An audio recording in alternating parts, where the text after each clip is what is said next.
And when Springer looked closer, she saw something else on the fibers.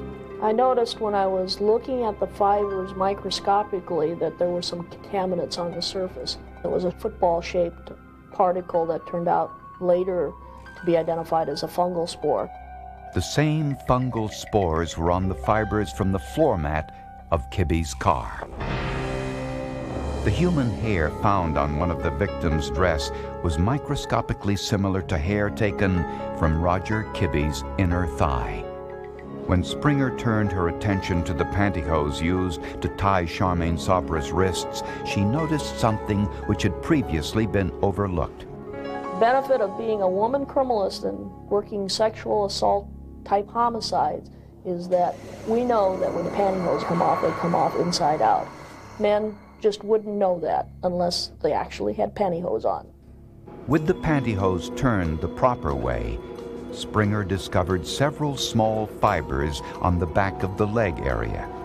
When Springer compared those fibers to the fibers on the seat of one of Roger Kibbe's automobiles, they were microscopically similar. Finally, Springer analyzed the pieces of rope found in Kibbe's car and in his storage shed.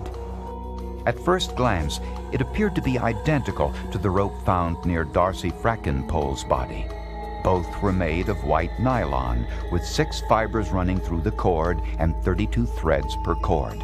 But Faye Springer noticed something peculiar when she looked at the rope under the microscope. I noticed that there was red paint on the cordage and some black particles. Later, Kay Malsby said that she had some cordage from an assault case that Kibbe was involved in. She brought that out, I looked at it, I noticed the same particles were on that cordage. This was a very strong link to Roger Kibbe and Darcy Frackenpole. But the size of the paint particles was tiny, about 6 microns, which is 6 millionths of a meter.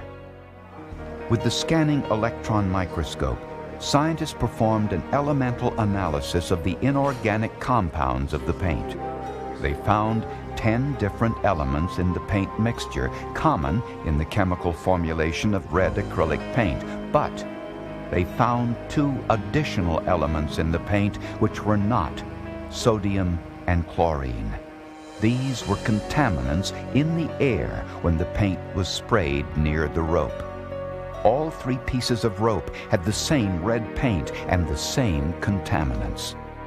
The rope found near Darcy Frackenpole's body, the rope found in Roger Kibbe's car and in Kibbe's storage shed, all were in the same area when someone was using a can of red acrylic spray.